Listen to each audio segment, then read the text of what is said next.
Well, today we are continuing our journey through the 12 powers. The 12 powers are spiritual inner gifts that each of us came into these lives with. These powers were alluded to by Jesus. If you go through and read all the stuff he talks about, they're in there. Charles Fillmore put them together in a nice little package for us that he called the 12 powers of man. The 12 powers, there's something that are always available to us. We don't have to get a special education to use them. We don't have to get a special attunement or attend special workshops or seminars. The 12 powers are always available within us, and the practice is in living through these 12 powers so that we're embodying our Christ consciousness, our centered self, our divine I am that we each are. So the 12 powers, we're just getting good at practicing using them. I mean, if you wanted to become a bodybuilder, you wouldn't go to a special workshop to purchase parts for your new body. You work with what you already have and you build the body you've got, right? That's what we do with our 12 powers. We've already got them. We're just practicing with them, and playing with them. Now, I have to say, when we get really good at these 12 powers, we become a soul on fire, okay? So last week, I talked about the power of strength, and strength is what keeps us focused in faith so that we're not staring at the conditions of our life that scare us or upset us or confuse us. Remember, we walk in faith or we walk by sight, right? When we're walking in faith, we are open to being able to receive divine solutions for whatever we happen to be going through right now.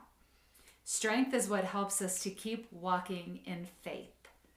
So today, I'm going to be talking about one of the most misunderstood of all of the 12 powers, and that is love.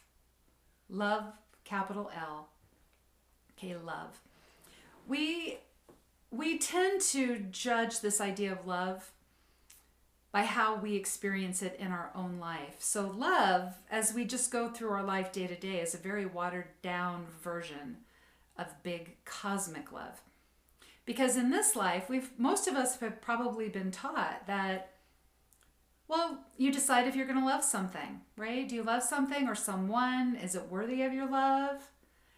And often we have loved somebody else and then changed our mind. That's happened.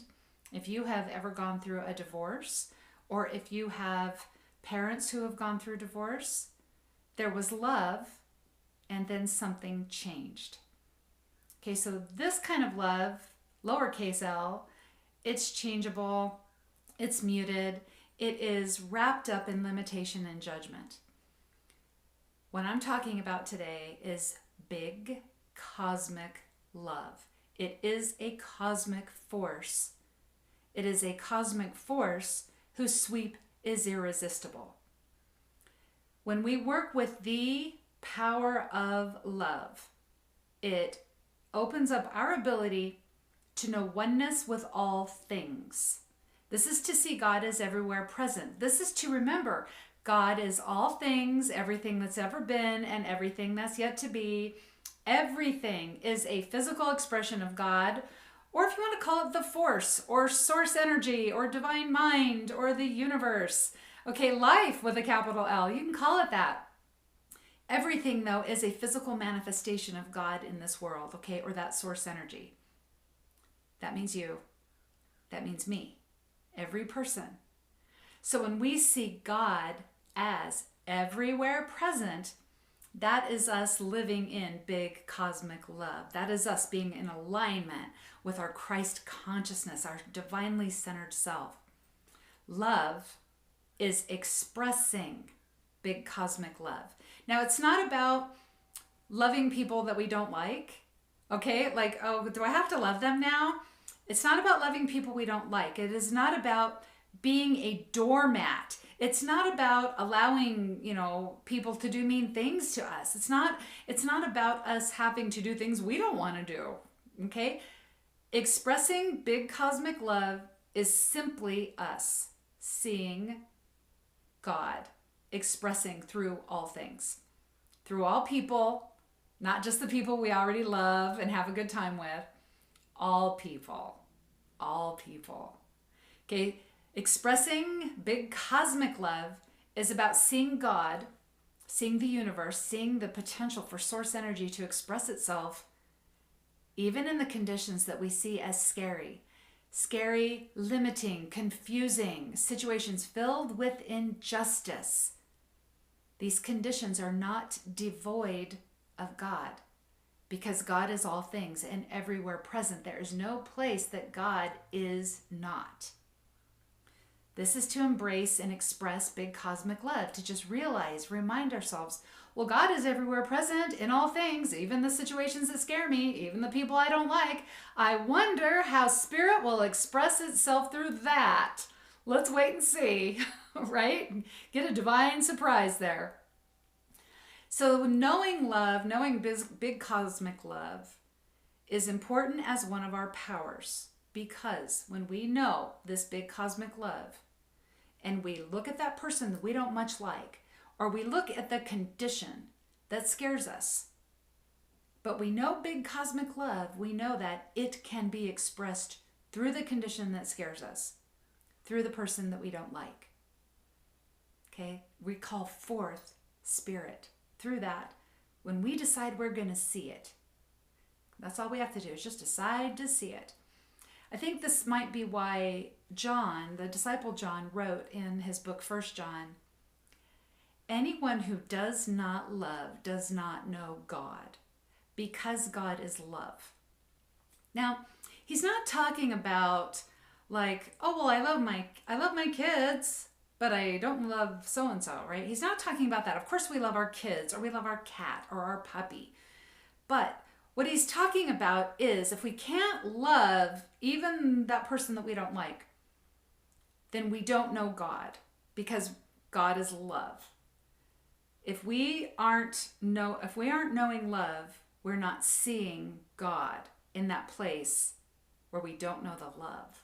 Does that make sense? If we look at somebody, we don't like them, we don't know the love there, so we're not seeing God in them. We're not seeing them as divinity expressed in this world, like all things are divinity expressed in this world. We can pick and choose. We can pick and choose what we decide, God is expressing through, right? Oh, yes, there, my wonderful friend who brought me some peaches. God is definitely in that friend. God's not in that guy that cut me off on my way up here today. But see, when we're picking and choosing, what happened is that we've really lost touch with our own divinity within us. We're forgetting we are the hands and we are the heart of God in this world. When we forget that, we feel separate. And that's how we're able to pick and choose where we see God. So that's kind of a signpost for us. If we start judging as something as not good enough or doesn't have God, well, we're just not aligned with that within us. That's all. And we can align with it because it's there and it's up to us. We get to do it. We can choose to align with that. But still, talking about big cosmic love feels intangible. It feels intangible because of this idea that we think about how, well, I know what it feels like to love somebody, right? We still will go back to that idea. So big cosmic love can be very intangible. So I'm going to try to explain this like in a way that even made sense to me, because I even look at this as an intangible concept. I decide to feel it, but I'm like, I want to be able to explain it. Okay, so you all let me know if I can explain it. Love is an activity of spirit. Love is the activity of spirit giving itself to us, to all of its creations. Spirit exists in many states. It exists in a state of pure potential. It exists in a state of just creative substance that hasn't done anything yet. But love is source energy in motion. Okay, it's in forward motion. Like it's radiating itself through us all the time. It's constantly giving itself. This is what makes big cosmic love different from just substance, divine substance. Divine substance is waiting for an instruction, Big cosmic love is already moving through us. It's giving itself to us, saying, here, do something with me. Let's create something. Let's build something. So love is circulating itself through us. It becomes an idea. It becomes an inspiration. It creates thoughts and feelings. We decide to take an action. That's also the activity of love, taking an action that creates new circumstances in our life, which brings us new experiences. This is big cosmic love. So it's pure source energy. It's the substance of the universe, but it's in motion, giving itself to all of its creations. You, all of you, are its creations. So it's pouring itself through you. What makes cosmic love cosmic is that it's seeking to express itself through you. It's not waiting around. It is not waiting on an invitation. Okay, it is already in motion. What we do is we decide to take our surfboard and ride that wave. But the wave's there with or without us, right? So it's up to us to ride that wave with the love. So Charles Fillmore says, loving is to know God. That's loving. And to know God is to see God at work in all people and in all conditions. He also says, love is the great harmonizer, the great healer. Love prospers, love unites. Now, when love is just in divine mind, before it's expressing itself through you, it is the pure idea of universal unity, the connectedness of all things. When it goes into motion, when it's expressing itself, it is the power that joins and binds together the universe and everything in it. Sounds kind of like what Obi-Wan Kenobi said in Star Wars. The Force, it penetrates us, it surrounds us, it binds the galaxy together. But see, love is a harmonizing power. It is a constructive power. It's building, right? Through us, cosmic love helps us build things, helps us bring things together. Through us, cosmic love puts us in the right place at the right time. Okay? Synchronicity. This is an activity of cosmic love, putting us in the right place at the right time. When cosmic love, big love, is made active in our consciousness, when we actually decide to think about it and ask ourselves the question, how could I express more God through me right now? Right? How could I allow the divine to express through me right now?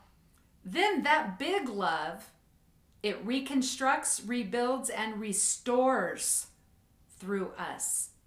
Big love is also a healing force. Big love carries with it the means to receive solutions for these obstacles that we see are in our way, for the miracles, for other ways to move forward.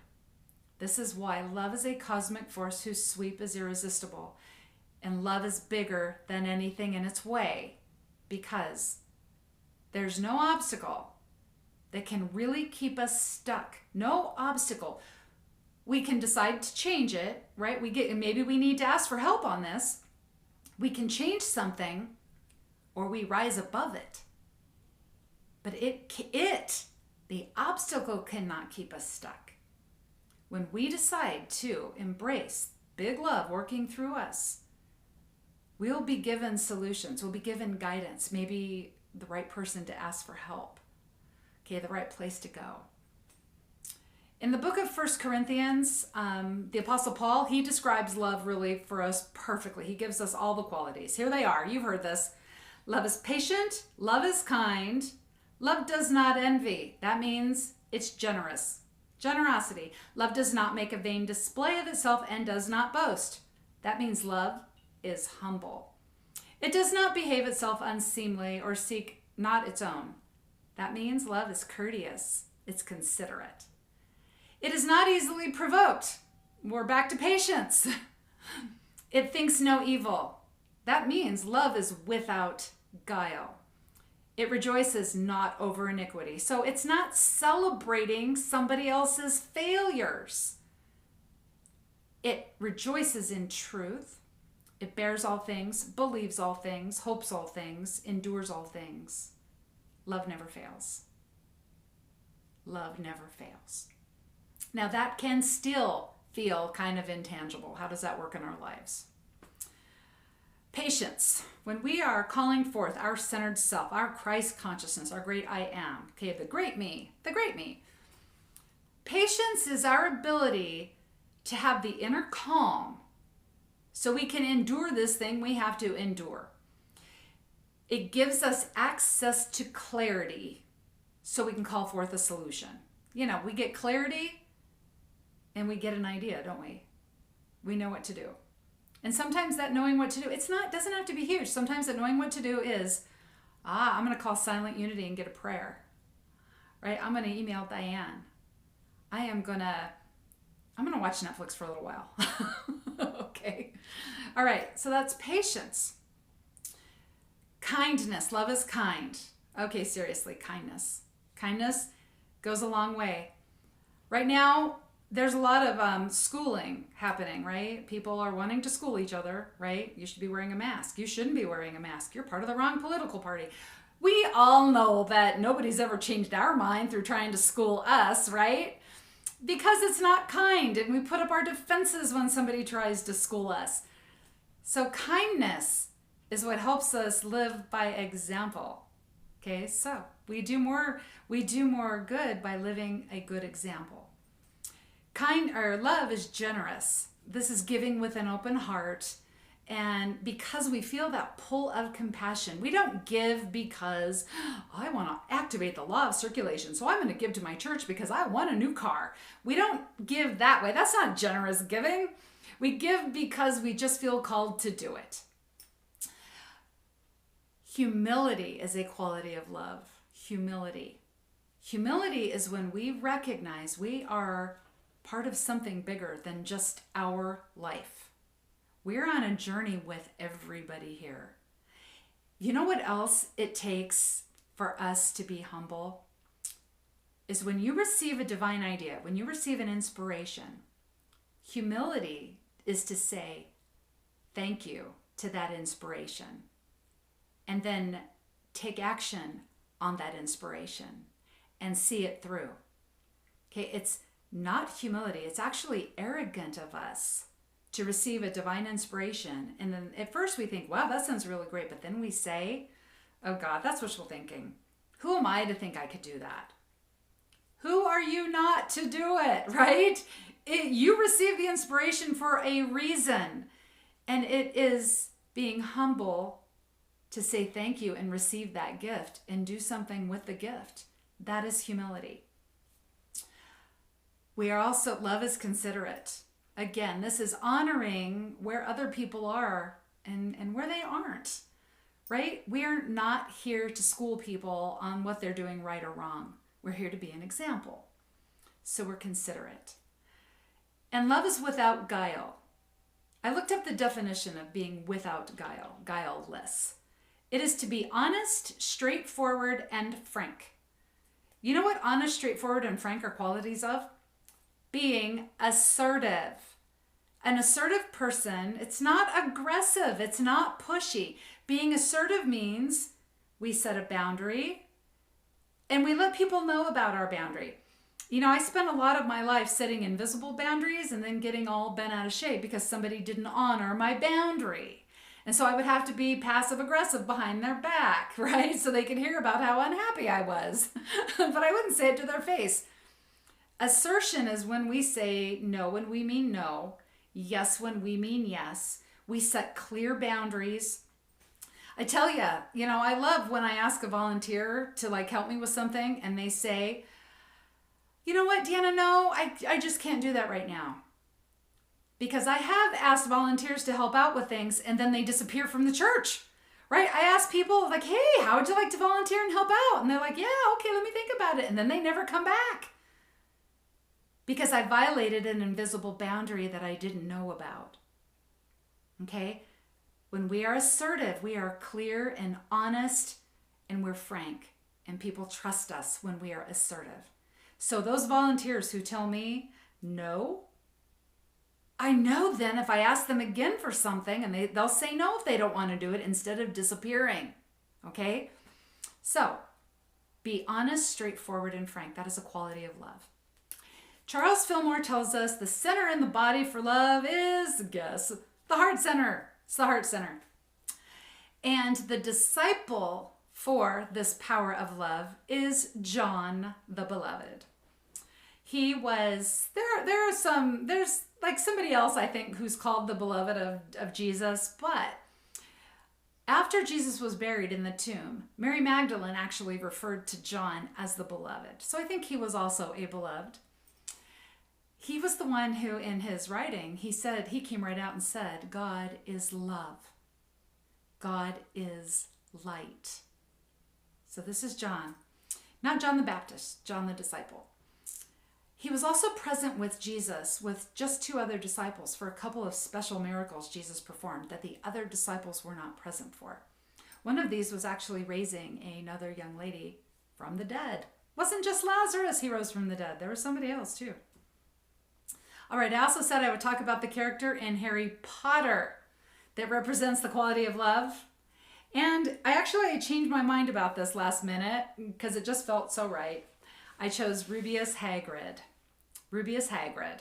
Okay, he's the groundskeeper at Hogwarts, right? The keeper of the keys and the teacher for the care of magical creatures.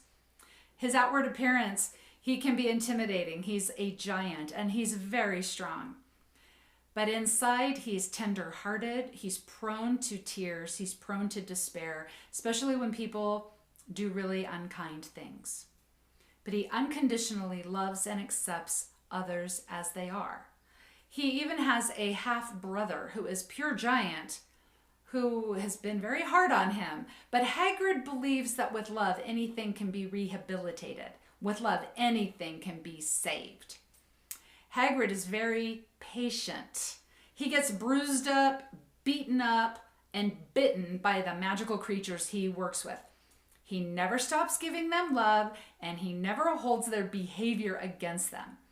He's very generous. He's willing to see the best in others. He looks past the students who are judgy to them. Okay, he's very humble. There are some people, characters, who think it would be below them to serve as the groundskeeper at Hogwarts. But Hagrid feels honored to get to serve as the groundskeeper. He's very considerate in his acceptance of other people. He's very generous, and he is completely without guile. He is so without guile that some villains have tricked him out of important information, and he didn't even realize he was sharing something he shouldn't have been sharing. It was also Hagrid who revealed truths to Harry Potter that Dumbledore wouldn't share, that Snape wouldn't share. Hagrid respected Harry enough to trust Harry with this information because he trusted Harry. He trusted that Harry could handle it. So he was honest with Harry. He didn't try to protect him and keep him in the dark. Hagrid's love was a big love. A big love. We have a creative relationship with big cosmic love. This power of love. It creates through us and through our choices, you can see it expressing in the way that we live our life. Big love changes how we treat ourselves and other people. It reminds us that we are the activity of the divine in this world, just like everybody else. And maybe they're doing something we don't like, but we don't know how it's going to play out in the, in the big picture of things, right? We just don't know really what it's there for. Embodying big love, it gives us the freedom to allow this force that heals, prospers, and attracts and brings good into our life, brings harmony, brings solutions, brings ideas. We don't have to like everyone. We don't have to like everything. We don't have to agree on everything. We don't have to be a doormat. All we got to do is see God in everything. That's all. See God in all things. That's power. That is power.